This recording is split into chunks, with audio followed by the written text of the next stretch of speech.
Hello, hola, and buenas, buenas. Welcome back to La Cuna Galaxiana, a podcast made with love.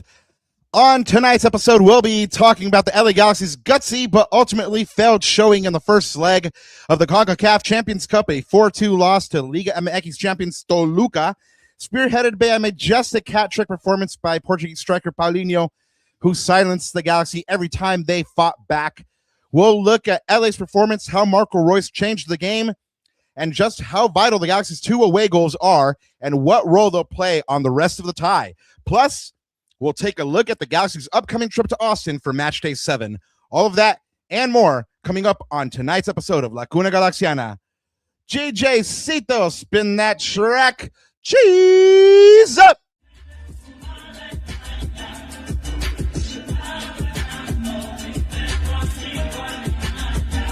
Yeah. Let's get it started with a new year, new me. Cuna Galaxiana still reporting on the news feed, yeah. And you know who it be, the 6 star from the jersey, putting work in the league. Word on the street, we rip teams immaculately. We see the players come and go, but I'm forever a G. And you can catch me yelling tactics on the field when I leave. Get it together like I'm Vanney when I'm giving a speech. Back to the pitch, score goals, dribbling tricks. I heard a transfer window rumor, let me see who it is. I got statistics on the player, puzzle pieces that fit. Con este show que es tan bilingüe que tu papi lo ve. Rápido pues, hablando de este club otra vez. En las buenas y en las malas, we got love for the crest, love for LA. Let's get it started, light up the stage. Every week on Monday night I'm tuning into the place. Yeah, you know what it is. Es La Cuna Galaxiana, 4th season, Rob Ananda. And my name, ya te lo sabes.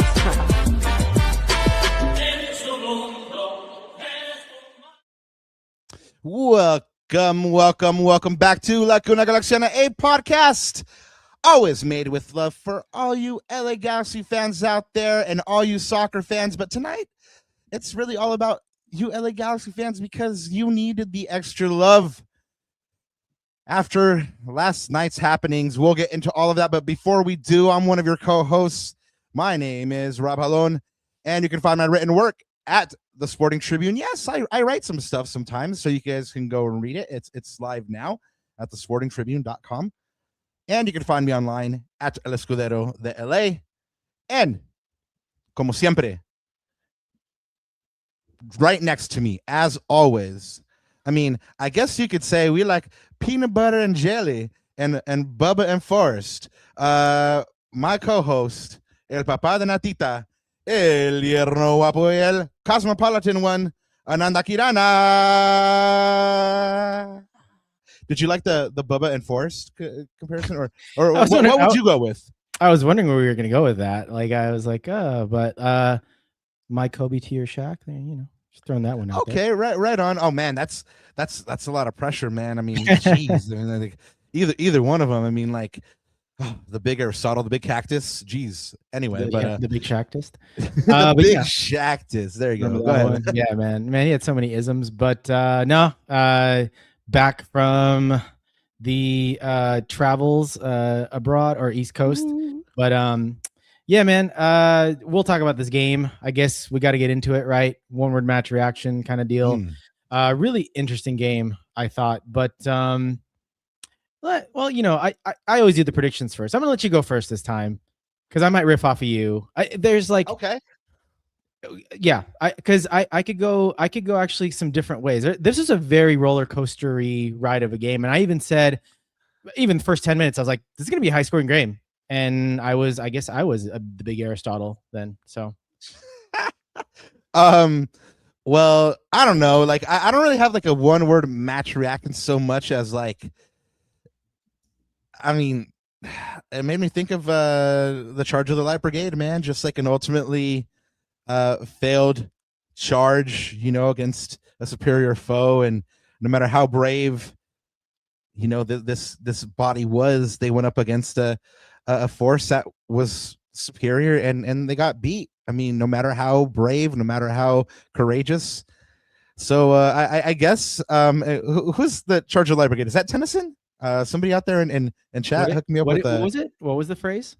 Well, it's the poem, the Charge of the Light of the Light Brigade, right? So I think it's Tennyson, but I'm not sure. But anyway, that's what it made me think of, like, you know, these brave, foolish lads like going up against this charge that's going to bring about their demise. But I mean, anyway, man, that's pretty much mine. If I had to sum it up in one word, I guess if it is Tennyson. Yeah, I'm just gonna keep it super simple, emotional, maybe fourth grade. This damn team.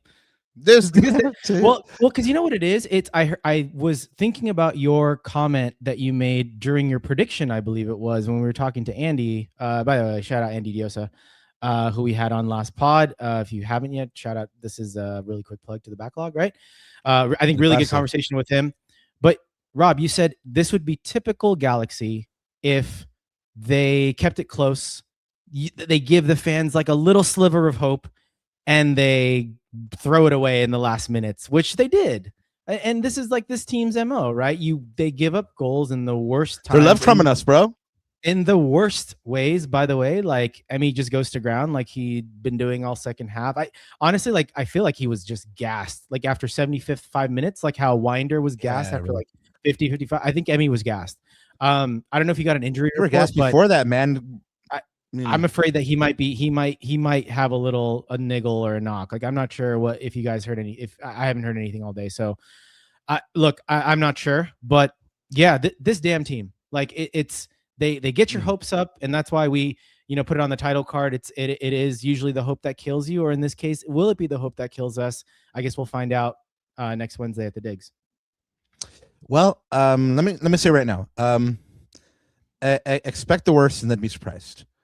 Because that's kind of what happened here. I mean, everybody was saying like, what did we get in the last pod? Like everybody in chat was like shitting on these fools, like 6-0, like 10-0, 4-0.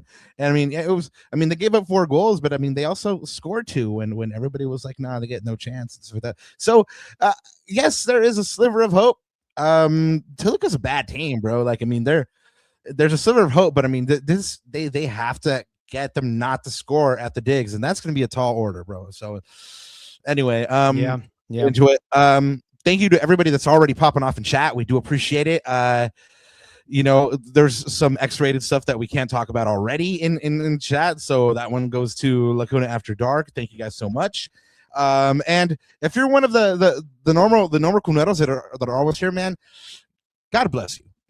Thank you so much for being here and for first off, like listening to anything we have to say, or like spending this time with us and sharing this time with us and being a part of this community. If it's your first time, we hope you have a good time, have fun. It's another loss, so you have the benefit of that. It's Sad Foo Hours, so you get to experience Sad Foo Hours for the first time. We hope you liked the Arquitekto Verbal track at the beginning of the show. And if you dig what you hear, go ahead and hit that like, hit that subscribe, and come back, please. If you are in chat and you got something to get off your chest, if you just gotta say it, if the spirit is with you, brothers and sisters, and you just gotta get it out, go ahead and hit that super chat. If the Lord is with you, get it out. Hit that super chat. And Ananda says we're on Blue Sky. I'm gonna take him at his word on that one. And so, guys, you have the opportunity to get out and do some good this weekend. But before we do that, we're gonna hit it to Ananda for his announcement on how you can stalk him. Yeah, I was gonna say we're gonna do that again. Anyways, guys, of course, you can always follow me, block me, or stalk me at Ananda Galaxiana. You can find us on all of your socials at Lacuna Galaxiana. Pretty sure everyone that's in here, you guys know where to find us and stalk us and all that good stuff. And of course, Rob said you can find. I'm gonna repeat it again because I want to give love to my co-host. He does write things, so check him out at the Sporting Tribune. Sometimes he writes what post-game reactions and little articles and opinion pieces and all that good stuff. So if you do like to read, which we're still learning how to read and write, but if you guys can read and write, go ahead and check out Rob's articles there at the Sporting Tribune. Of course, Papa, como siempre, antes de olvidarme, buenos días, tardes o noches, y bienvenidos a otro capítulo de Sad Foo Hours en esta temporada. Vámonos. Yeah, man. Rigby, Papa, we love you. Hope is the only thing we have. It's not funny. It's just human nature. That's what gets teams through in those final moments. That's what gave us Miracle. That's what gave us Miracle on Ice. That's what gave us like Madden and his Raiders. I mean, it's hope. that's what it is. I mean, so that's lo único que nos queda. Really, I mean, yes, we are realistic though. So yeah, you know, hang in there with this. We'll get to it all. But anyway, guys, the Galaxy are doing a beach cleanup. You have the opportunity to do some good this weekend on Saturday, April 11th, from 8:30 to 10:30 at Santa Monica Pier North with Heal the Bay. They're going to be out there cleaning this beach.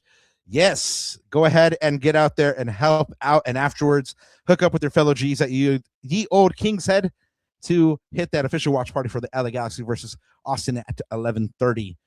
And I know that everybody is going to go and support this man because this guy is a legend, living legend.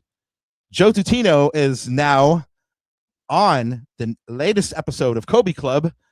So go ahead and check out that episode and show that man some love. Of course, again, shameless plug for this show. Joe's been on this show a couple times, so go ahead and check out that back catalog. Kobe hasn't been here yet, but we have you know, put you know, like we put a letter out to Santa basically, hoping that, you know, like it would get to the appropriate party, and hopefully you know, one day he'll be here with us, hopefully one day sooner than we might think. But anyway, we'll talk about that some other time. But yes, go ahead and check out that Kobe Club episode, guys. I think this is the last time we're gonna be able to shout out this one because this game is coming up next. VCFC will play Real Monarchs on April 12th at 5 p.m. at the Willie Roll. Yes, I am still trying to make the Willie Roll happen 2 years later. Ananda, how am I doing with that? Anybody you hear? Not great. Damn. Not catching up. All right. All right. Anybody in chat, you know, if you say Willie Roll, please, you know, give me some little ray of hope. And if you do want to turn out and show your skills off at the Willie Roll and make that your home stadium, you have the opportunity right now because VCFC has open tryouts for players the ages 17 through 25. The MLS Next Pro tryouts will provide an opportunity for players out there to showcase their talents and potentially be discovered. And again, there's that word again, hopefully be discovered, from June 11th and the 12th as well at the LA Galaxy Sports Complex and in Torrance. So if you need more information, wmeadows@lagalaxy.com is what you want to email. Ananda, I myself would be out there, but you know, I got this bum knee, dog. And so, you know, I also don't hit the age requirement, but like maybe like 1 or 2 years, I think. So yeah, man. Anyway, they lucky though, because I would have gone out there and showed them what was up. But you guys can go out there and try out if you're within the appropriate age range. And you know, I jest, you know, like, but there are actually legends that walk among us, and we're lucky enough to actually be in close proximity to them sometimes. And pretty soon we'll be having the chance to be close to the world's best player. The U.S. Douglas Costa? Yes, Ananda. Yes, absolutely. Yes, you know what? You just said it right there. I couldn't have said it better myself.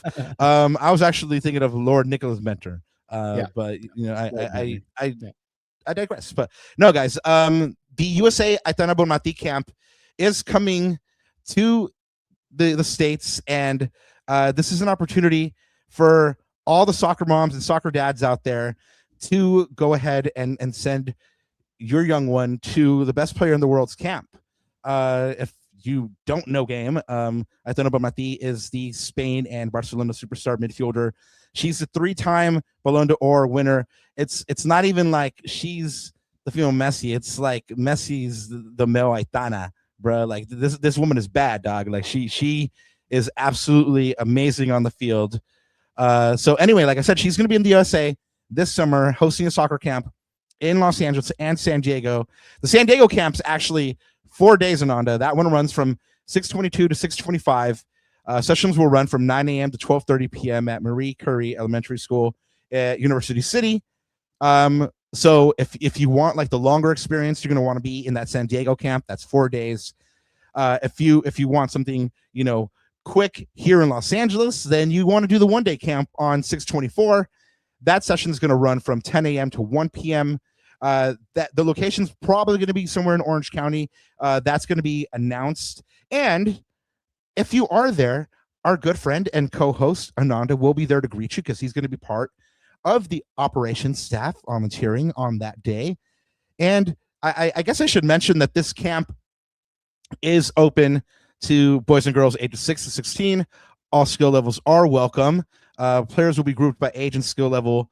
And there's a particular training methodology that goes on here. Skills and game IQ, athletic development, and character. All the things that you want to instill in a young player.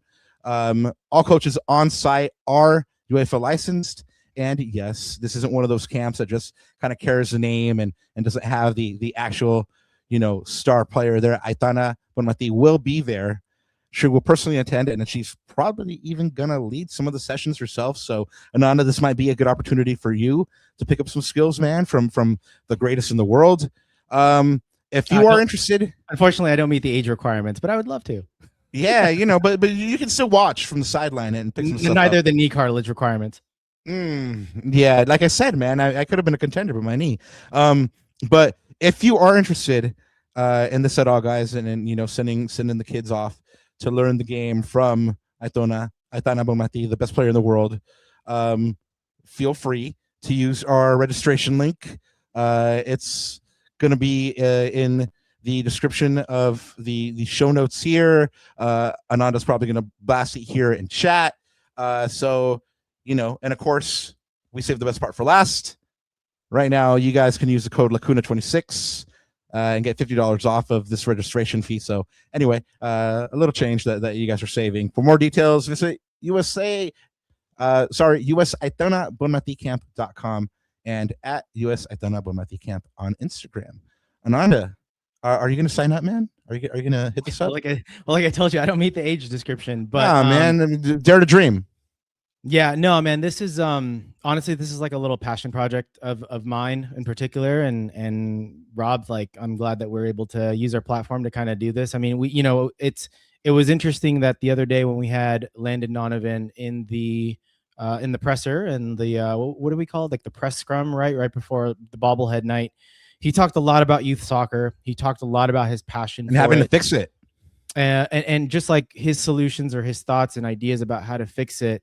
And honestly, man, like anything that involves like kids and development and growth and learning from one of the best players in the world, but not just like her in particular, but it's about like the mentality, the approach to the game. Like Rob said, there's going to be UEFA licensed coaches there. So if you're a soccer mom or soccer dad and you want your kids to, have a really good experience this summer, especially with the World Cup being here, and want them to develop and grow their game, like, definitely, if you guys want more information, by the way, like, feel free, where to stalk us, where to find us. Go ahead and DM us, shoot us an email, whatever you guys need to do. And I'll get as much information as possible. But yeah, I will be at the LA event and should be fun, man. Should be a good time. Excited to see too, like, what their training methods are, because I love that coaching stuff. Like I love that development stuff. It's something super important for not only growing the game, but just developing young kids into adults, right? I think this is it's gonna be a good time. I like the character aspect of everything. Like we always talk about with the Galaxy. They always say they strive to be good footballers and good men. So I like the fact that they're kind of involving into this. But anyway, guys, we've dilly-dallied enough. We have to talk about it. Sorry, it is time. It's time. It is here. We have to do it. But before we do, let's delay one more second to remind you that we are also on all the socials. So go ahead and show some love on there. If you've been digging that Minuto en la Mañana stuff that I've been doing, man, Ananda's been editing, go ahead and leave us a comment on those.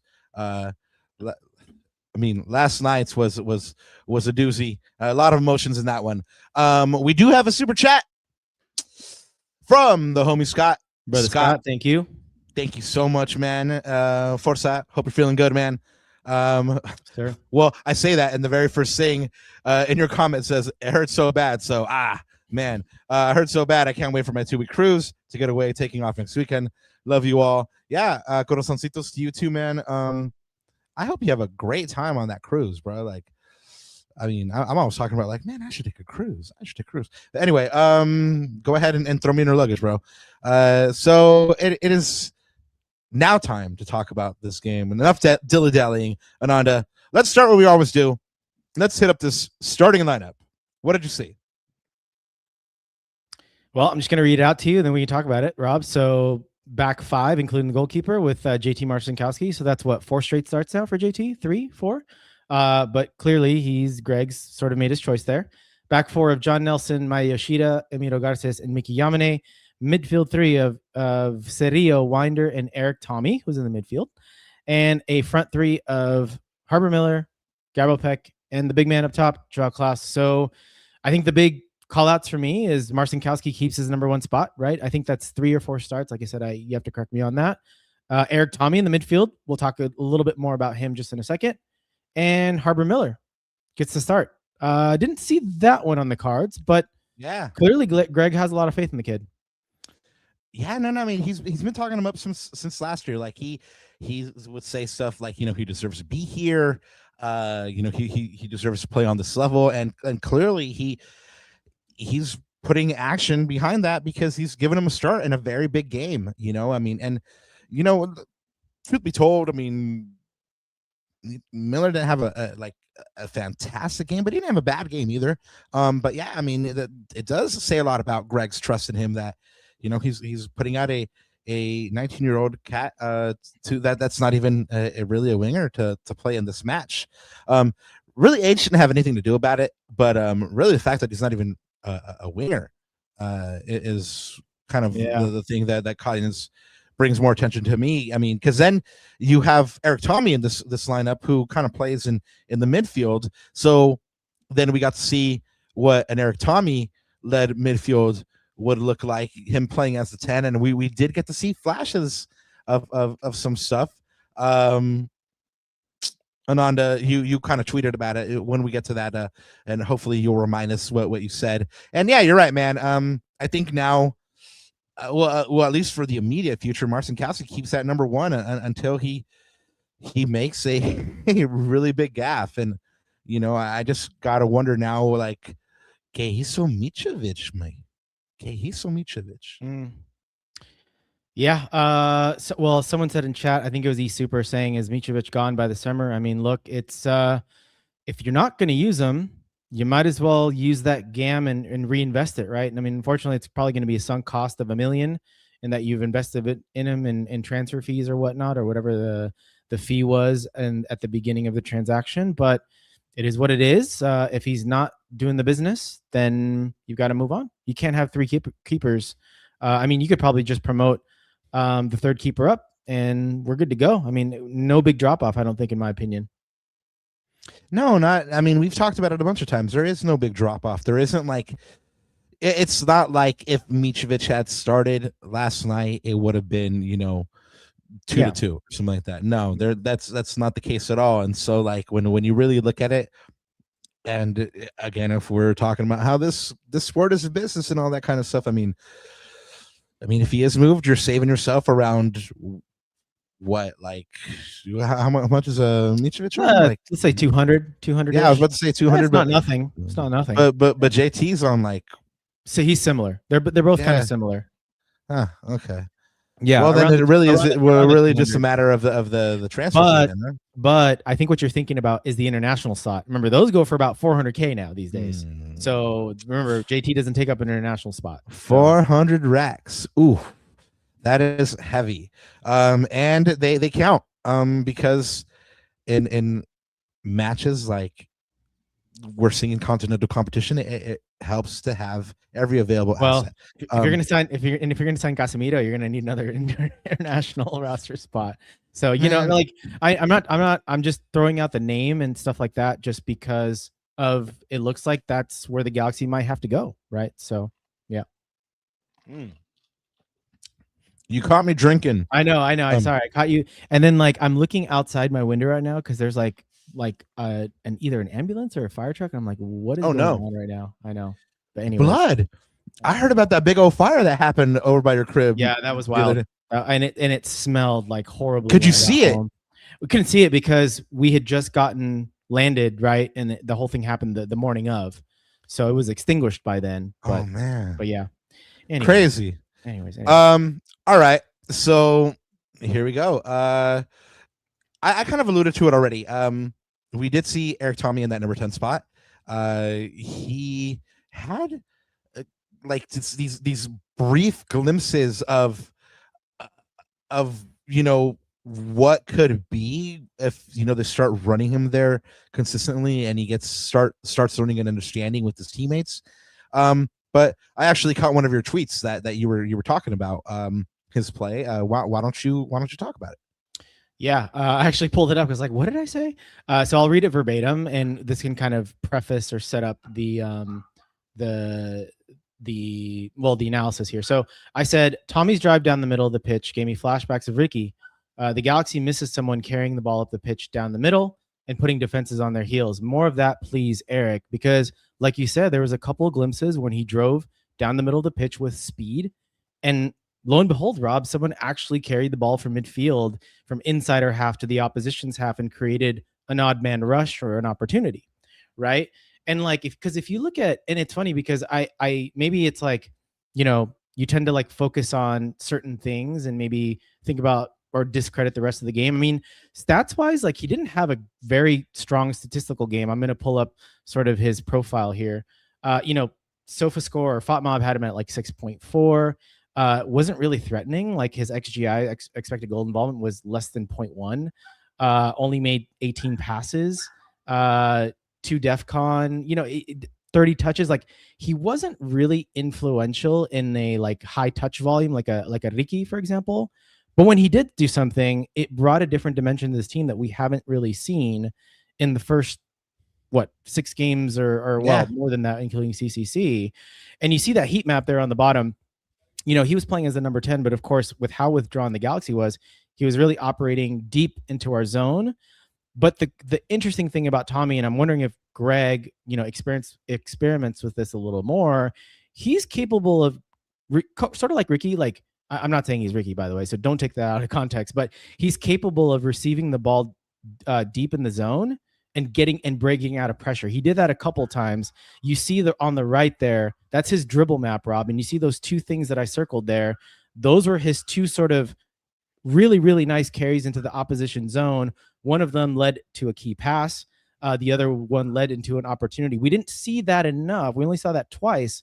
But when he did it really effectively. So it's like, it kind of turned my head a little bit. I was like, like, I wonder if we can use that a little bit. Yeah, it'll be interesting to see if Greg sees the sample size and decides to deploy it again against Toluca, because then of course you also have to involve Marco. I mean, I think you have to involve Marco. That's right. Yeah. I mean, against Toluca, I mean, he showed anybody that slates Marco Royce. I mean, and at times you've had cause to. I mean, he showed why the Galaxy signed him. The Galaxy didn't win this match. I mean, if you're watching, I mean, there at times they positively looked bereft of ideas and sapped of confidence, and they respected their opponent way too much, but they fought back twice. I mean, yes, they, like I said at the top of the show, they ultimately fell 4-2. But Toluca's again a really, really good team, the Liga MX champions. But they showed respectably in the first leg.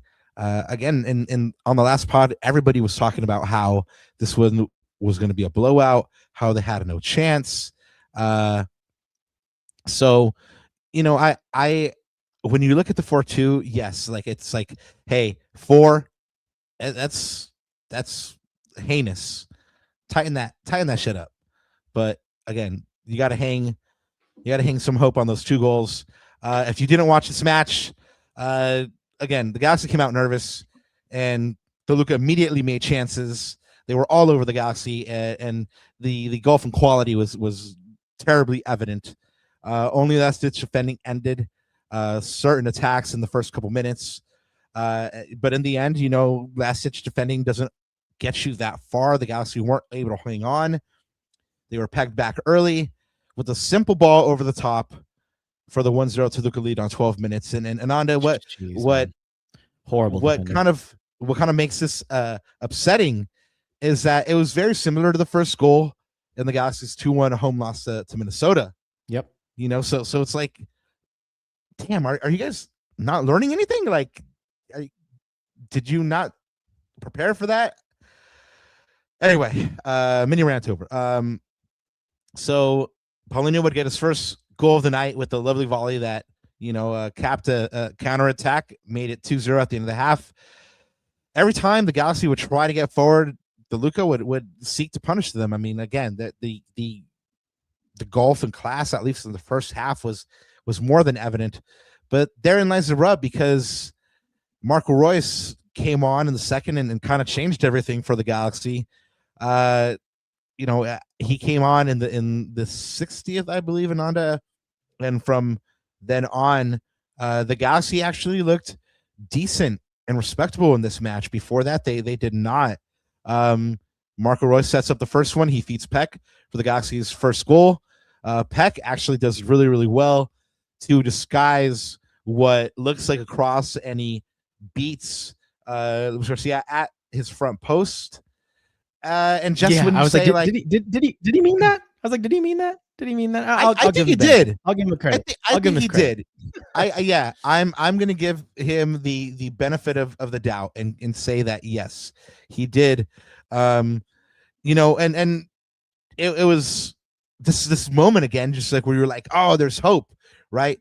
2-1, like they're in this. That's a great scoreline. I said that's a great scoreline to take back. I knew it wasn't going to happen because I said it was going to be a high-scoring game because it was wide open, both chances at both ends. But that would have been nice to take back. Woulda, coulda, shoulda. And honestly, like, I was sitting there watching the game and thinking, like, before Marco came on, like, this is there. It is going to wind up 4-0. But again, Marco Reus was very influential on this game. So he gets Peck the ball for the first goal. And again, it's 2-1. Galaxy fans are, I could see you on Twitter. I could see you on Instagram. You're very hopeful. And then the Galaxy concedes again. Paulinho just too good, man. There again to finish off another devastating counterattack. The Galaxy actually do quite decently to stop it for a second. It was unlucky. And Yamane's tackle just fell right in front of Paulinho, but that's what they do. They flood the box, they take chances, and they gamble sometimes, and it pays off. And of course, we're just sliding around everywhere like it's a slip and slide. And unfortunately, like, you kind of, what's the saying in soccer too, Rob? Like, you have to make your own breaks. 6s and 7s. Well, you have to make your own breaks too. So it's like, Paulinho was in the right place, right time, but they also made that chance, like a really, really good disguised ball into Paulinho, good first touch, and then puts it through Garcia's legs, and we're scrambling. So. Yeah, I mean, Paulinho's class. I mean, you watch Los viejos, papá. Los viejos en este partido. Los 33 también tiene Paulinho, and he's back with the Portuguese national team, and you're just like, I can see why, man. So he makes it 3-1, and you're saying, damn, why did I believe? Why did I hope? And then Marco Reus pops up again to give you a little bit more hope. Leon Aude had come on by this point, and his hustle play keeps a Galaxy attack alive. He gets to the end line and scores it for Marco Reus, and El Veterano se tira, and he pushes it across. Julian is backup. Julian is the backup striker. Just put not to back to Botafogo. Julian Aude, backup striker. Who knows, man? Who knows? But they got it done together. Yeah, great and hustle. Yeah, it's 3-2. Just 4 minutes later, after Paulinho's 3-1, and again you're like, hey, there's some hope here, and unfortunately, she's pushing for the tie. Paulinho completes the hat trick in the 85th. It's a bit of bow on the 4-2 first leg win, with the hosts coming out victorious. We've already talked about it. 2 vital away goals, but now that we've had 24 hours to kind of digest everything, Ananda. I gotta say that it is better than expected. Because again, we were just slating this team in the run up. Should we be surprised, or should we expect more? I mean, should this be the standard, like playing that decently in the last 30? Because let's be honest, in the first 60 they didn't. But again, should we be surprised that the last 30 looked that good, or should we expect more? I think this is a case of the standards have dropped so low for this team, Rob. The expectations have dropped so low that it's easy to say that, you know, this was better than expected. But the reality is, for a club in the size and the stature and the fan base and the worldwide recognition and locally grown, globally known, all that stuff, Rob, that only applies to a big club. And if you're a big club, you need to expect more, right? The levels need to be set. The bar needs to be set higher. So it is better than expected, but that's not saying much, if you know what I mean? Like, in the context of things, like, the standard should be higher, like, meaning going away to a place like Toluca and coming back for the second leg, probably a -1 goal difference is probably the bare minimum. Like, that, you know, puts you in a decent shot. You only need to win 1-0 or 2-1 in that particular case, right? So yeah, man, yeah, you could say better than expected, but I don't think that's saying much. I think that's still an indictment on this team, you know? Yeah. You would expect them. Again, we talked about how this was the game that Greg Vanney was looking for a team not to sit deep, and this was exactly the kind of game that, you know, he could kind of show the haters, you know, what his team could do, and you know, they obviously didn't win. They were quite clearly outclassed, actually, and yeah, I mean, they did get the 2 away goals, but I mean, this is kind of still a mountain to climb.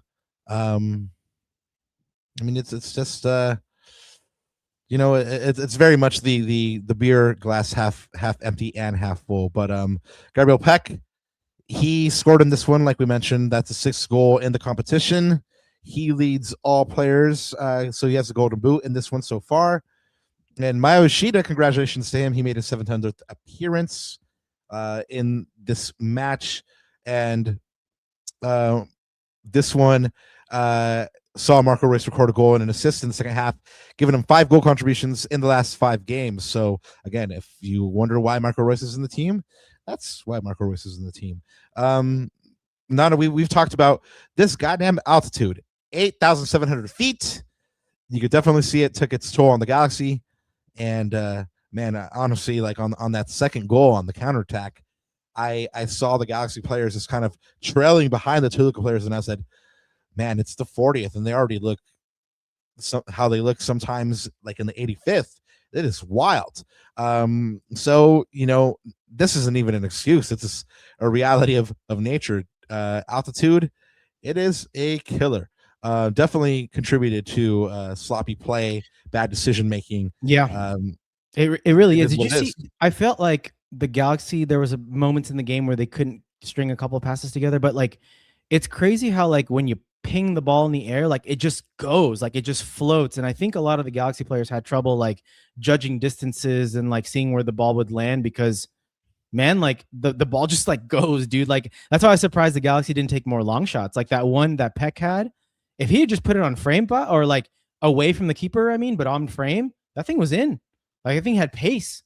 And in that altitude, like, that ball moves like crazily. It's got a lot more velocity than it does in you know, a non 8,000 foot altitude stadium. So it's funny because, like, you wonder, like, when you hear about it as a fan, you wonder if altitude and those things are like, is that a real thing, or is that just an excuse? But nah, it's, from what I'm seeing, reading, and hearing, man, it's a real thing. Like, I've never seen Elijah Winder so gassed after playing 55 minutes of football. Like, homie was gassed. Like, there was one play where, like, he was going to go in for a tackle right before he got subbed out. He's like, no, I'm going to give up. I can't do this anymore. Like, literally stop playing. Like, I like, and like I said, Emmy was, you know, was struggling too, those last 10 minutes, especially. I think that contributed to the giveaway of the goal. But yeah, man, it's a real thing. It's a real thing.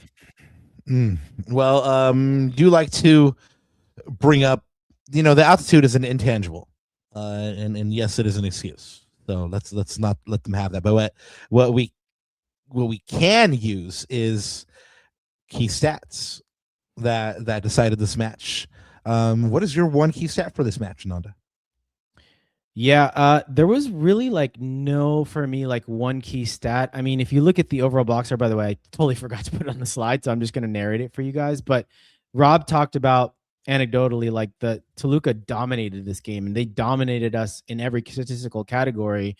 And it's funny because if you look at the stats post-match, Rob, it's almost like what the Galaxy have been doing to teams in MLS, dominating the stat sheet. But in this case, Toluca actually Finished.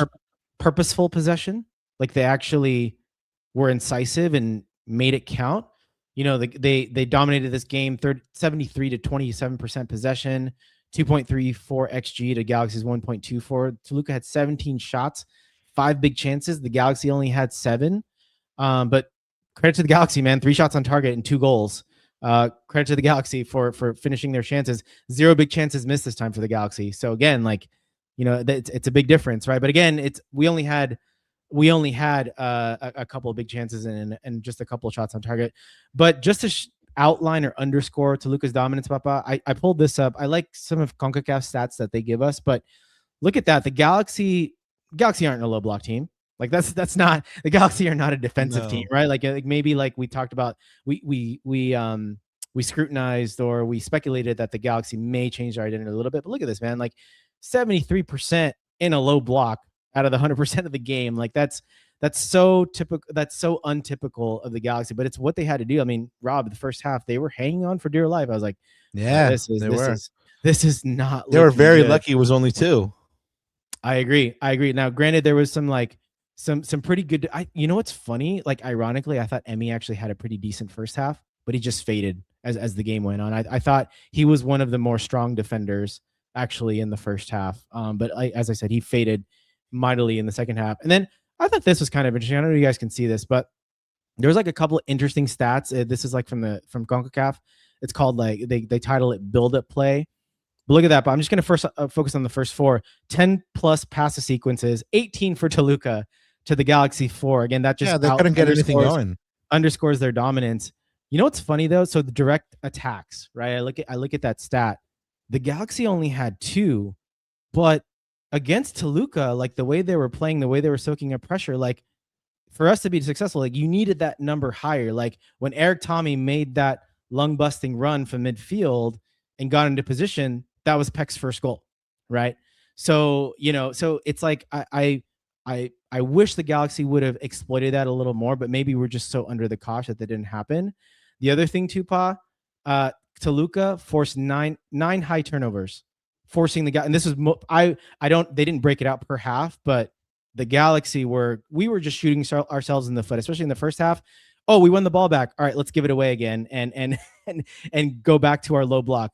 Oh, we're gonna win it, but just boot it. It was terrible. They worked so hard to win the ball sometimes, and yeah, like you said, they would just boot it the hell out of there. And it's like, yeah, why did you had time on the ball? Why did you do that? Why?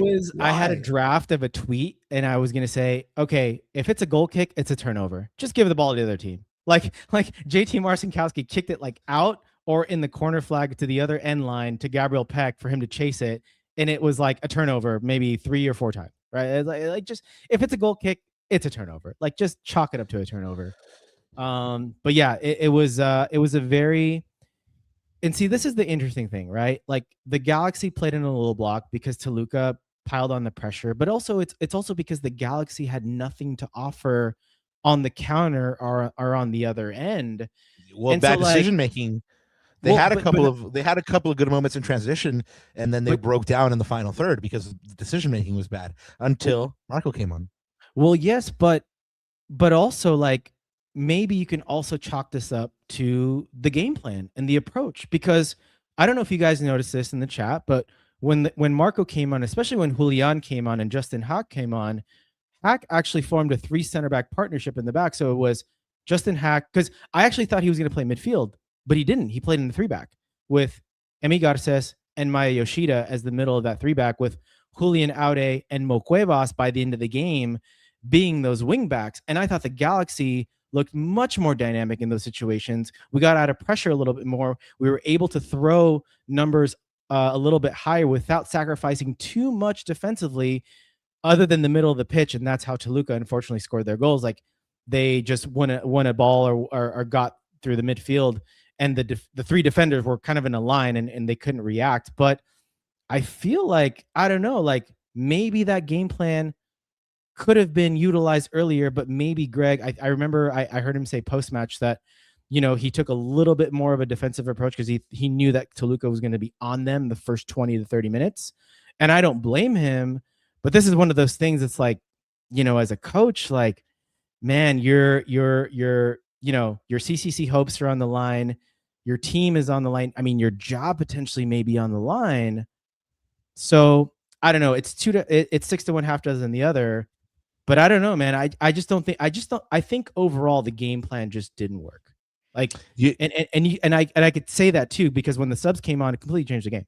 Yeah, no, for sure. But you know whose job is very safe and secure?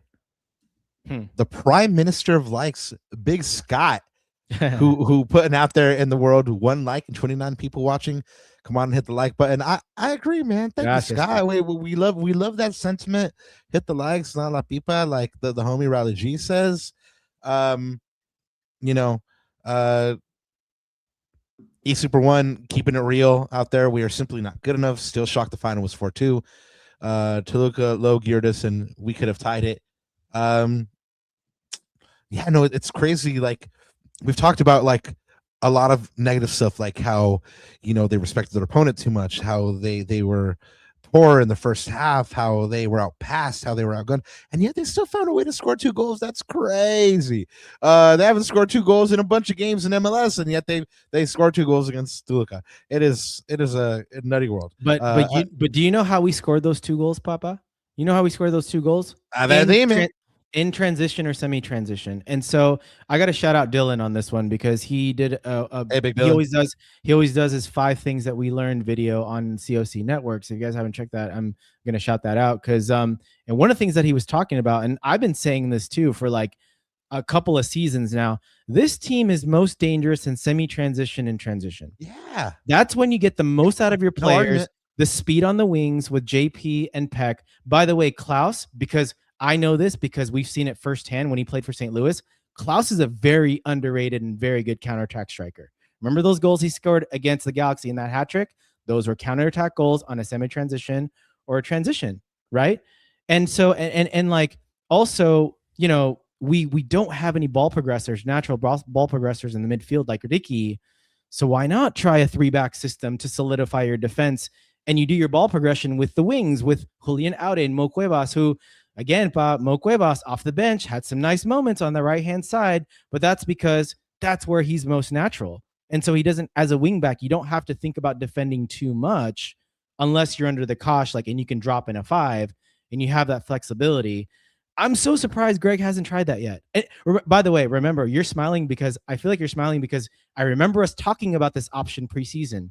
Like, remember, like, ooh, we signed Hack, we signed Glesnes, we signed this, we signed that. Maybe we can do it. Like, Greg has so many flexible options, spot. And then you stopped me and said, hey, remember, Greg is risk averse. Remember that.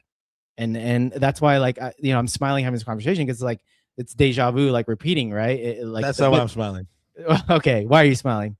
Because you said the guys were under the cosh, and he used the word tchotchke once upon a time, and then you said some stuff the other day. Schneid. I was like, whoa, what? Schneid. Like, I was like, oh man, like, yeah. So anyway, that's another Nanda-ism right there. A Nandy-ism. That's why I was smiling. I was like, man, where is he getting these words? Like, where did you pick these words up, dog? Anyway, we do have a super. Some of them, the great Ray Hudson, the great Sophie Nicolau. You know, there's a few. These are good. Anyway, shout out to them both. We do have a super chat. Big Leo, what up? Thank you so much. We do appreciate the listen and the super chat. Thank you. Does Vanney survive to the end of the month? Truth be told, man, I've already answered this one. I don't think no matter what happens, I don't think he gets the boot until after the World Cup. If they're gonna make a change, that's when it'll be. I think and I don't even think it'll be until after that unless results are super bad. Really? So yeah, no, I mean, there's what do we have left until the World Cup? I mean, Yeah. 2 months. How many games are left until the World Cup? I mean, well, we have actually. I had the schedule. I don't have the May schedule though. So we've got what 5 games left in. Let's see. We've got 5 games left in April, and I think we have another 5. Well, if we don't make it to the next round of CCC, we have another 5 in May, 5 or 6. So yeah. I mean, look, well, here's the thing. Here's my thing is, I think the circumstances are a bit different this year. In who was it that we had on? Jake Zivin. So shout out Jake, wherever you are. He said that this year was really interesting because the World Cup break comes at a time when it doesn't leave less games for signings to make an impact. I think this year there's 19 or 20 games after the World Cup break, unlike the 10 or 12 that we've had before. So there is actually a lot of time to improve. There's a lot of points to be had. So having said that, I'm wondering if now that changes the perspective and the context around you blow everything up, Rob, like whether it's the coach, whether it's personnel, because you're going to have some really, really touted free agents and talents and you know, names like Casemiro and Bernardo Silva and blah, blah, blah. But then, of course, in those situations now, if you're looking at a head coach, you have to, it depends on like if you're going to blow up the team, and maybe a guy like Wilfred Nancy is better because he has a certain philosophy. He's a guy that likes to ruffle feathers. He's a guy that likes to build versus a guy like Jim Curtin who can pretty much work with a lot of existing pieces. Like I think his tactical style is somewhat similar to Vanney, but just a little bit more pragmatic, if you will, in some instances. So it's interesting, man. I think the World Cup break gives a little bit added different context, I think, into the situation. So I'm thinking maybe right before the World Cup, if results don't go to pot. Yeah, I understand, Leo. I answer this question not as what I want to happen, but what I think will happen, right? Like what I want to happen and what I think will happen are two very different things. I do not think, based on everything I've seen from this Galaxy organization, that he'll go before the World Cup. And yes, I mean, I would agree with you guys. It is super bad already. I mean, there have been, ask Ananda, man. Like I sit there in the press box and like I groan sometimes, and it's unfortunate because I've told him like it's gotten to the point that I don't enjoy watching their football right now. And so Toluca at points when Marco came on, like, was gratifying because I enjoyed watching them for a change, and that's not shade to the team because they're fine gents as people, just like it's not happening right now for them. And so saying all that, what I would do if you know, if I were in charge of the team and what I think will happen again are two very different things. Hey, shout out Leo, man. You got to shout for Leo. Well, actually, wait. Did I read that wrong? Is that Leo Ruiz in the chat or Leonardo? Leonardo, the ex-Galaxy defender, maybe. Who knows? Oh, okay. I was thinking about Leo Ruiz in the chat, man. Shout out. Here's a hypothetical, right? Here's a hypothetical. Vanney engineers a masterclass, and he gets the Galaxy past Toluca, right? Continues to lose in the league. He comes up against, let's face it, most likely LFC at this point because Cruz Azul is down 3-0.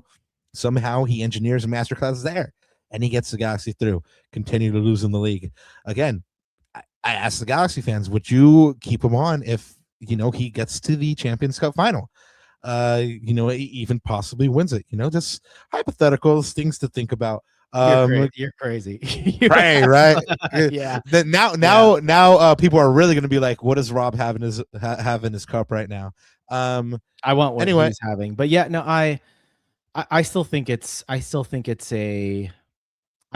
especially after 6 years, like I think you've got to move this. There's a lot of considerations, man. There's so many considerations. Like even the players, like you're having second thoughts about even our DPs, right? JP, Peck, Like, how's Ricky going to come back? Like, so many unknowns, man. It's going to be a very interesting season. That's for sure. Well, we've talked about a lot of stuff. I mean, you brought up the Galaxy's game plan. They did all the things they said they did. I mean, they ceded possession. They were out past. They allowed Toluca to dictate this match, and they still got the 2 goals. I mean, they didn't learn their lessons. They played horribly at points. I mean, the first goal again was identical to the first goal against Minnesota. The second and third goals were both transitional, and they didn't learn from the second to the third one what to do to break that down. And then, the biggest sin is no one is picking up the hot man. Like, Paulinho is going off on you guys, and no one's picking him up. And despite all that, again, they somehow contrived to get 2 goals. Crazy. And yeah, now I was gonna say, this is what I'm saying though. Like, we played right into Toluca's hands. But if you're gonna play that low block, throw another defender in there. Why have 3 midfielders? Throw in another defender. Why have another winger? Throw in another defender. Like, and that's what we did in the second half, and it worked. Well, I'm gonna kind of stir the pot here with chat, because it's 4-2. And yes, everything would dictate that Toluca is in the driver's seat. But there is a chance, right? Legitimately, there's a chance. I mean, somebody even said in chat, if it's a 2-0, they advance. So, chat, is there actually a chance, or are we on eSuper One's hopium too much? And do we need to put down whatever's in my mango juice today? Well, let's do the maths real quick, Robert. Rob, like, we like maths, right? So the Galaxy would maths. I tolerate it. The Galaxy would have to win 2-0 or 3-1. Those are the only 2 score lines that would work, because obviously if Toluca scores another 2 away goals, now it's like tied, and that becomes that. I think that goes into extra time now. So like, the automatic through, like, is the Galaxy need to win by those 2 score lines. So then the question becomes, is that feasible at home when the Galaxy just gave up 4 goals in Toluca, right? I don't think so. Well, let's different team, but the point of reference for me is 3-2 at home, right? Last year in Campeones Cup. If you take those silly goals at the end of the game away, which I have to re-jog my memory into how those happened, but I know one of them was like a long shot, if I remember, because I just remember, like, why is the Galaxy not pressuring these long shots? That's all they're taking, and then one of them went through. So 2-1, the Galaxy were up in that game. That the scoreline probably should have ended there.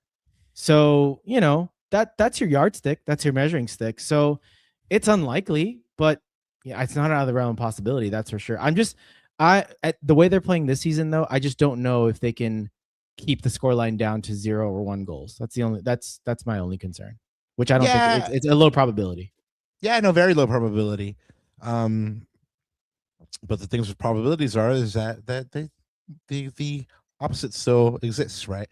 And so that's what every Galaxy fan out there should be hoping for, at the very least. Yes, I know we have some realists in the chat. You guys are keeping it real, and I love it. But also, let us dreamers dream. I want to write an awesome headline. Please let me. Come on, Galaxy. You guys. Hey, let me be emo for a second. I'm like, can we sign Diego to like a 1-week loan? Because he was remember last year, he was the guy that showed up in that game. Like, he was bawling, like, after the game. I remember, like, the camera panned to him, and he was just like on the floor, hands to his knees, just so distraught, so upset, like crying his eyes out. That game meant a lot to him. And that's by the way, that's the type of attitude that these players need. Like, they need to think of this as a final. Yeah, no, the cliches of leave it all out on the field, chaps. Like, this one really is one of these. I mean, Nightmares says just do it. Exactly. Nightmares. Do you think we'll get sued by Nike for saying that out loud? Who knows? They might come after us. But Ananda, do you have a moment of the match? Do you have a moment where you were like, all right, this is as bad as I thought it was going to be, or like, just anything that stood out to you? No, it's the last goal. It's the way we gave it up. 3-2 is I think is a really good score line heading back to the digs, where you have to win by 1 goal margin. And just the way it happened, just a comedy of a little bit unfortunate. Like Maya Galaxy had, ass goal. yeah, like Maya had no other choice but to, like, because his back was turned. And I mean, again, credit to Toluca, because they were good in the final third, and when they had to come up and Paulinho was there, yeah, it was so heartbreaking because of, like, the Galaxy gave you hope, right? Like I said, 3-2. Like, I didn't, 2 away goals in Toluca. Are you kidding me? I did not expect that at all. Did not expect that at all. That was a big surprise, like you said. So, Well, let's get to defending the badge. I have a couple of candidates here, Ananda. Let me know if you agree. Marco Reus, obviously, super influential in his cameo, gets a goal and an assist. Peck gets a goal. He's another candidate. Julian Aude comes on as well for a cameo and gets a scrappy assist. And then Erik Thommy for showing some of those glimpses and what could be potentially if Greg decides to start using him there. Do you have any new candidates, or are we okay rolling with these ones? yeah, you're thereabouts with these. Other than the traveling Galaxy fans, which I knew there were a few there. I saw a video post match with the Edwin Terrillo's family was there too. That was cool. Marco Reus for me. I think I texted you about this maybe earlier today or at some point, but remember that press conference. That press conference with Marco is like ringing in the back of my mind. The 2 press conferences that come to mind this year was when we talked to Joao Klaus for the first time, and the Marco one, for very different reasons. The Marco one was like, the Marco was like, he came correct, like I said with you and Andy. And not only that though, but he not only talks, but he backs it up, man. He backs up his talk, and he's clearly the Galaxy's best player right now. He's the only one that's making things happen in the final third. He's probably the one that's playing to his expectations. He is in form. And yeah, it's the reason why I'm giving him defending the badge, because he's not talking about it. He's actually doing something about it on the pitch, and I respect that a lot. Yeah, he's leading by example. I mean, he said the other day, like, I don't speak a lot, but when I do speak, you should listen. When he's putting in performances like that, yeah, you should goddamn listen. He played really well in his 30 minutes. You know, I don't know what kind of time we're gonna get out of him this weekend, but at least for one glimpsing moment in Mexico the other day, Marco Reus showed those fans why he's Marco Reus. Yeah, I gotta agree. Marco Reus is my defending the badge. The Galaxy need to be intelligent about the way they use him over the next couple of games to have any chance of putting in La Remontada against Toluca.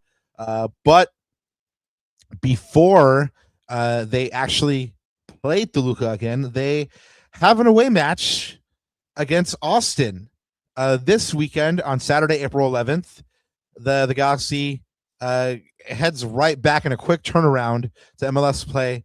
They head to Austin, Texas. So get your boots and get your cowboy hats ready for any G's that are out there. Have fun. It is a great time out there in Austin for these away matches. And 10 all-time meetings between the teams. The Galaxy has a 4-1 record advantage against Austin and a 1-3-1 record on the road. Unfortunately, the last 2 times that I've been there, they have lost. Not good times. Everything else was fun, though. Last season, Austin won both matches, 1-0 win at Q2 Stadium in April, and then they won at the Digs 2-1 in July. They've actually won the last 3 of 4 against the Galaxy, so they have the Galaxy's number of late. But a win would move the Galaxy above Austin FC in the standings. However, it's the case of the X, Ananda. It'll be the first time the Galaxy faces Christian Ramirez since the forward was waived earlier in the season. And you know how ex-Galaxy players like to do. They like to score against the Galaxy. Oh, yeah. So expect Christian Ramirez to score. It's just like one of those things, like the sun's going to come up tomorrow. The government's going to get your tax money. Christian Ramirez or ex-Galaxy players will score against the Galaxy. It just happens. Heading into this one, Ananda, I did mention the Galaxy can jump Austin with the win. Let's see where they are in the standings. Both teams, after 6 games played, the Galaxy are in 12th place. on 5 points, 0.83 points per game with a 1-3-2 record, and 8 goals for and 10 against, a -2 goal differential. I called this one out last time. If you're looking for a barometer on who this team is, they have currently lost to Sporting Kansas City, Portland, and Minnesota, who are all non-playoff teams. Yeah, it's damning. So, damning. So there's your barometer right there. Austin, after 6 games played, they are in 11th place on 6 points, just one more than the Galaxy. It's very, very close. 1 point per game, 1-2-3 record, 7 goals for, 9 against. They also have a -2 goal differential. However, they looked really good this past weekend, Ananda. We watched a lot of that match together. They spoiled Inter Miami's stadium opening by stealing a 2-2 draw. They actually, there was tons of headlines out there, and I hope I don't get the Messi bots after me, but there was tons of headlines out there about how Lionel Messi scored the first goal at what is the stadium called? New Stadium? New stadium. Literally new, yeah. Yeah, but that's not true. Everybody's lying to you. It was Biro, right? He scored the first one on that header? I think so, right? I don't know. I got to check the yeah, well, but I know that Austin scored first. So whoever scored first for Austin, they actually scored the first goal at New Stadium. So do not be fooled, people. Do not be fooled. But anyway, they also the Messi hype machine. Exactly, man. Now we are gonna get the Messi bots on us, dog. Calm down. Yeah. Biro scored in the 6th minute, and then Messi scored 4 minutes after. Yep. Yeah, man. So that's what I'm saying, man. It's like they just lying to you brazenly now. But anyway, moving right along. They also scored a 0-0 draw at home against LAFC in the match before that. So if the Galaxy, the barometer there is to see how they do against other teams, and they've lost to non-playoff teams. Well, Austin just played 2 very good teams to a draw. They did have 2 losses before that. 2-1 away loss to RSL. Before that, there was a 3-1 away loss to Charlotte. But Charlotte, also a good team. RSL, also a pretty good team so far this year. They have not lost at home this year, Ananda. They've only conceded 2 goals. So it's dire straits. The only silver lining I could probably pick out is if they've only scored 5 goals in their last 5 matches. Just the only good outlook. And the other silver lining is the LA Galaxy haven't won an away game since 2024. Yay! I was hoping you wouldn't bring that up because honestly, like I feel like the more we talk about it, the more like it's going to be in their psyche. Yeah, like because how every player in the locker room listens to this podcast, right? So, bro, I heard it's their favorite one. I know it's Don Raul's favorite. That's what I heard. Yeah, no, Don Raul, he actually he hit me up the other day. He was like, "Hey, man, this is my favorite stuff. Please keep doing what you're doing." And I was like, "Man, that touches me." I was gonna say one piece of color I wanted to add to this because I was listening to shout out Hernan from We Are Austin TV. He did a video with our friend Bromigos and the Goals TV crew, and he was talking about Austin.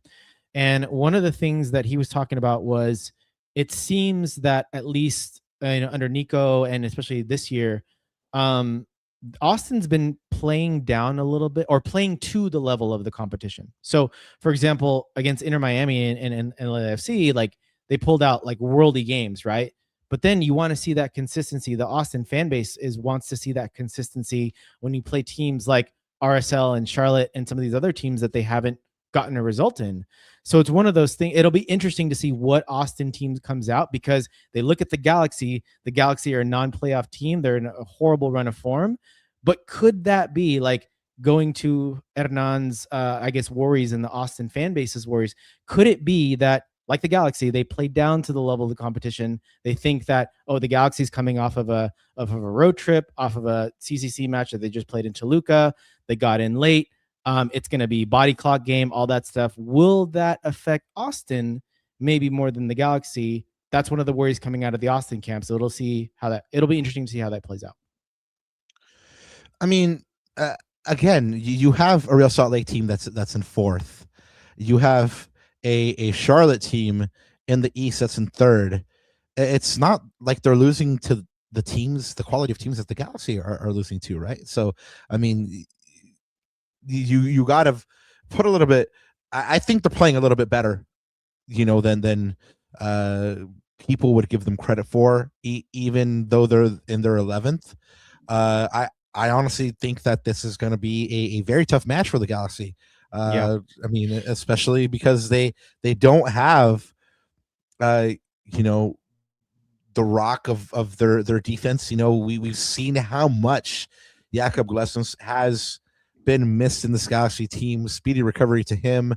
There is a 0% chance we have Joseph Paintsel back for this one as well, and it looks like Mateus Nascimento is also out. Ananda, is there? I mean, is there a worse player for the Galaxy to be missing than Jakob Glesnes right now?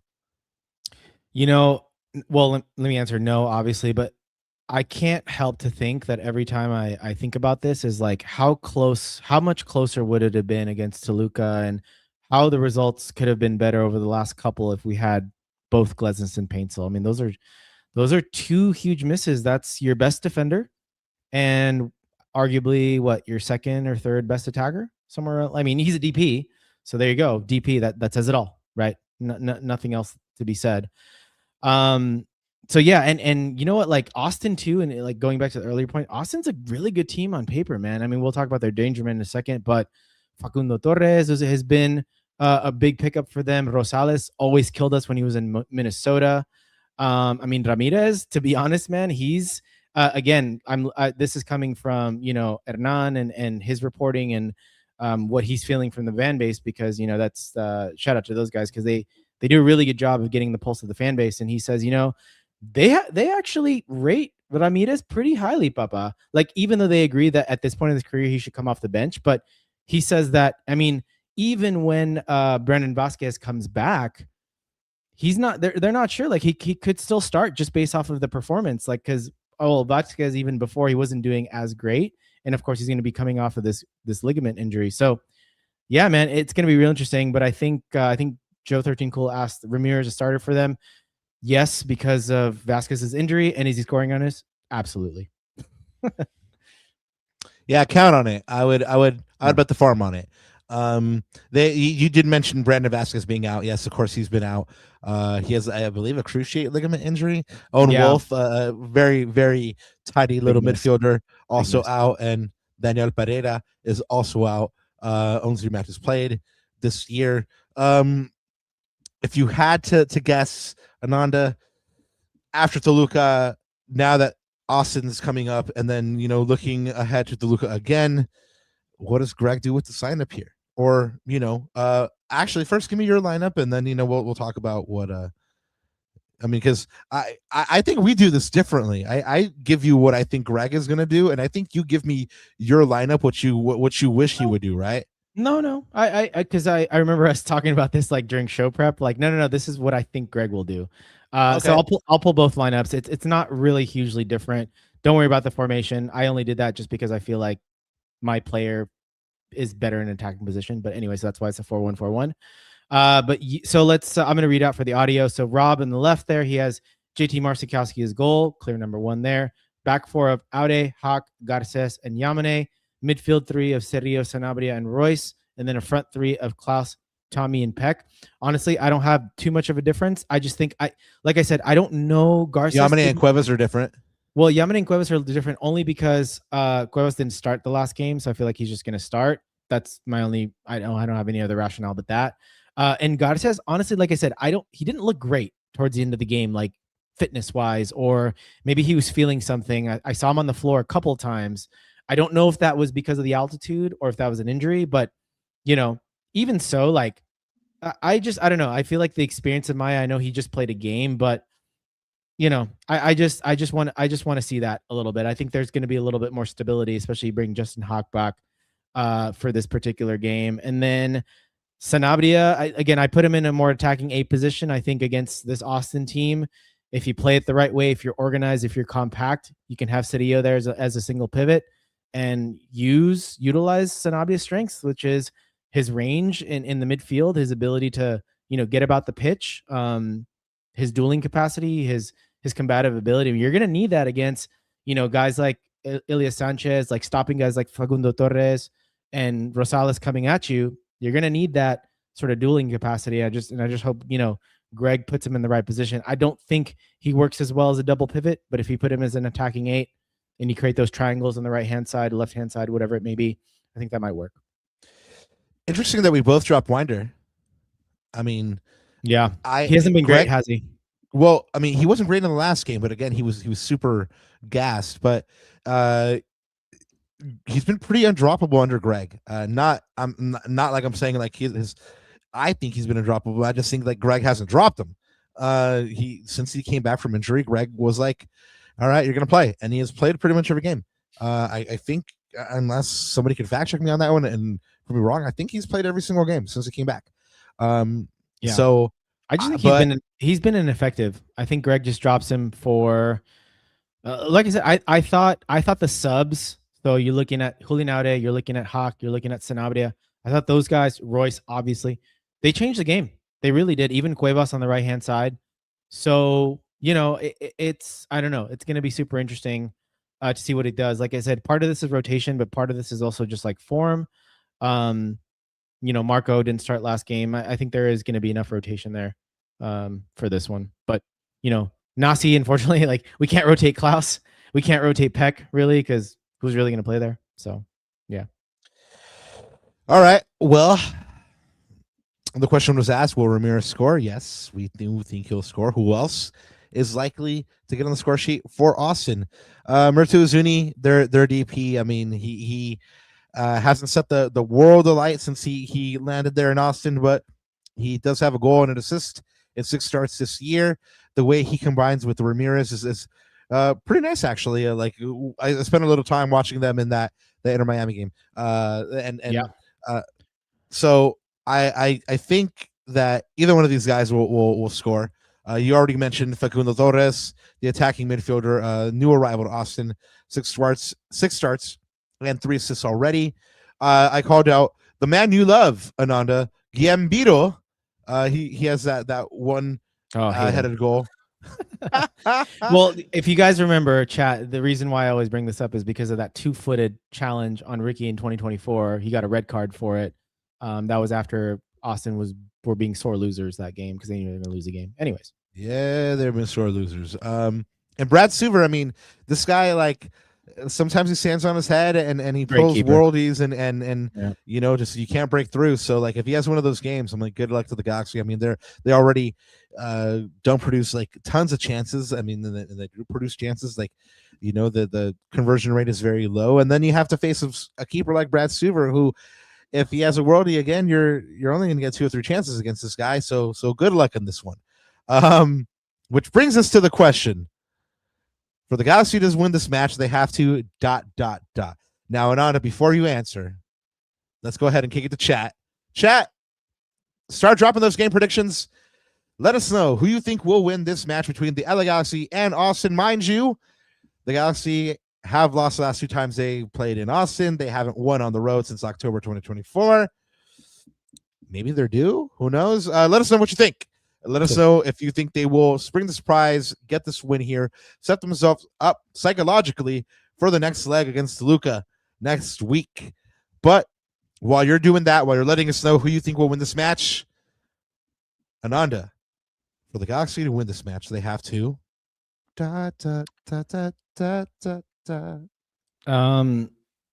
I think for them to win, first of all, they need to build on all of the positives from the second half of Toluca. And they need to approach this game mentally in a way that, well, not how the fans maybe are thinking about this, which is, this is kind of a throwaway game. It's like sandwiched between both legs of Toluca, away in Austin, 1:30 local kickoff time, body clock, all that stuff. Like, not a great record in Austin. Short turnaround, excuse after like things. It's kind of a throwaway game, right?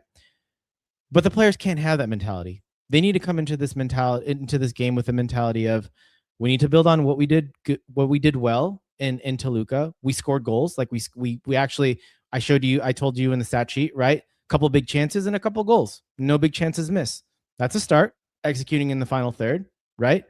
And then also it's a chance for some of these players that got rotated to say, hey, like I deserve a starting spot against Toluca at home in leg 2. Like these players are fighting for their positions. That's how it should be. It should be healthy competition. And like I said, they to me, like I'm not. When's the last time I talked about tactics or X's and O's for this team in the last couple of shows? It's not about that anymore. It's about here. It's about the attitude and mentality and application, and the mentals and the chickens, and whether that's in effort, whether that's making sure that the back four stays in a straight line and doesn't one ball over the top doesn't absolutely expose our defense with just one simple ball. It's those little mental things, right? That is also part of mentality. It's the togetherness. So yeah, man, they really need to just build off of, take all the positive vibes from the second half, because in the Toluca, they played Toluca to a 2-2 in the second half. So I've been on my Ted Lasso shit recently. So part of me wants to say be a goldfish, forget about everything else, Toluca included, for the moment, and go out and play this game, focus on this match. It's going to be quite impossible to do that. So obviously, be a goldfish isn't really realistic in today's world. But for as much as it can, be a goldfish. The other part of that is, just have that mentality that you can go out there and win this match, man. I mean, like, yes, Austin's good on paper, but you are also good on paper, man. Just go out there and if they play against Toluca if they play against Austin the way they played against Toluca for the last 30 minutes, they're going to generate chances. They're going to have a decent time against them. But let's see what Galaxy team actually comes out. Ananda, do you have any win probabilities for this one? I know you and Dr. Riquinho were going on the Vintage Watch convention, and I didn't know if you were going to have time to do that.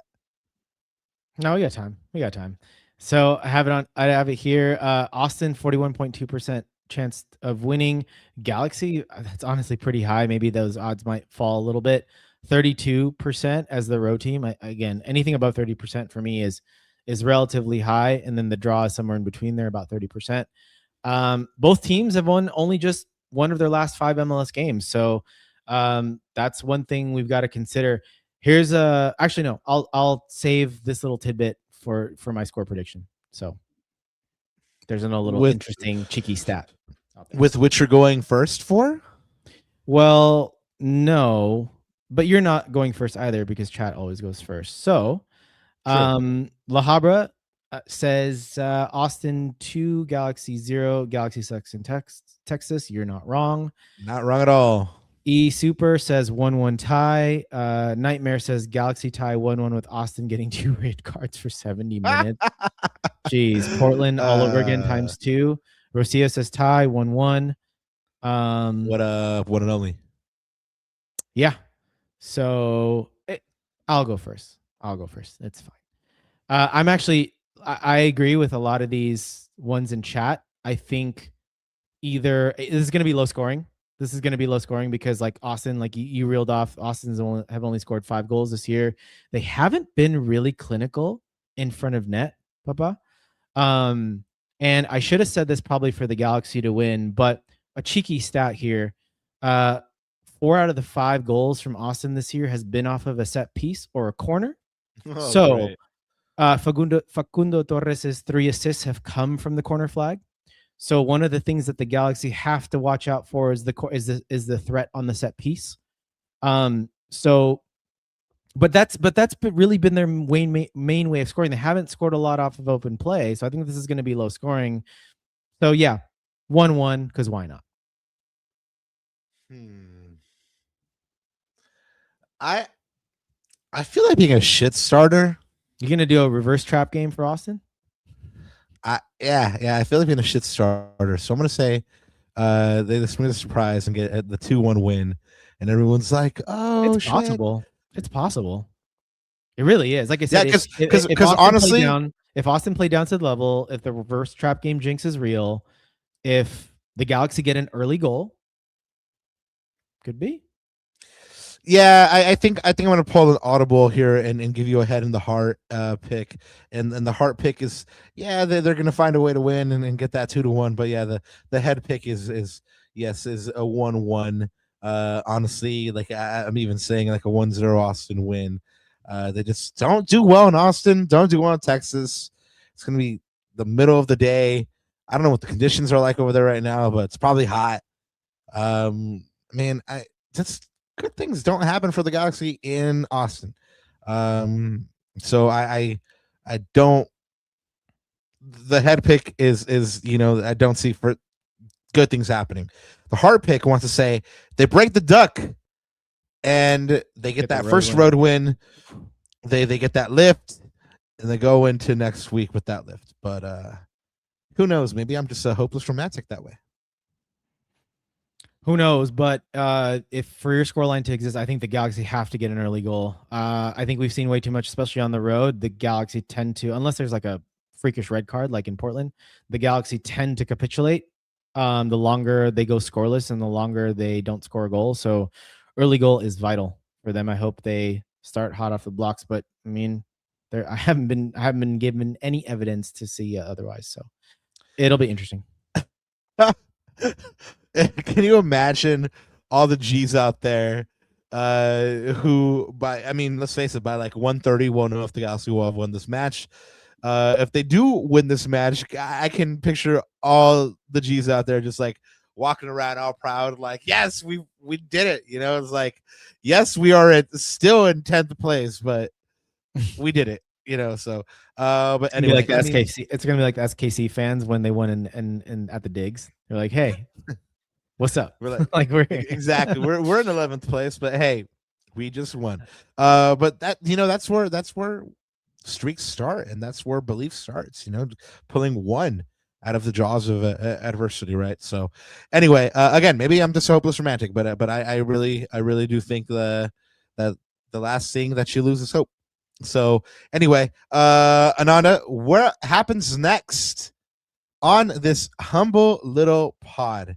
Well, since the Galaxy do travel to Austin this weekend, on Monday, April 13th, we'll bring you our match reaction to that game with our homies from We Are Austin TV. Ananda has already talked about them. I mean, they have the pulse on the people there in Austin.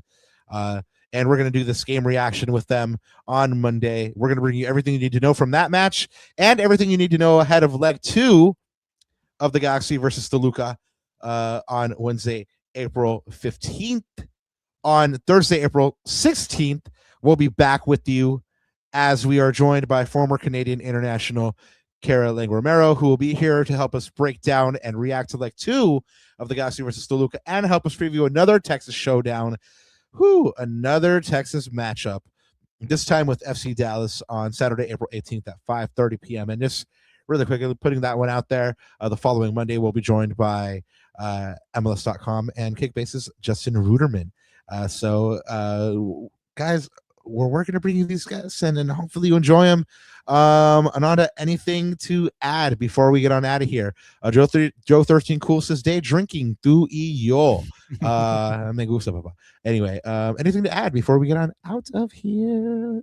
As always, thank you to chat. You guys are awesome as usual. And yeah, it is the hope that can kill you, but it's, I guess, all we have to hang on to, right? Especially as fans. I mean, that's the beauty of fandom. It's the suffering, it's the journey, but it's also like, to get to the prize on the other side. So we'll see, man. A lot of work for this Galaxy team to do. We'll see what kind of performance they give us and they give the fans on Saturday, but who knows? A win against Austin would break the duck, not only break the duck on the road, but give them confidence now going into leg 2, which they're going to need every ounce of confidence. And like I said, they're going to need to treat that game like a final.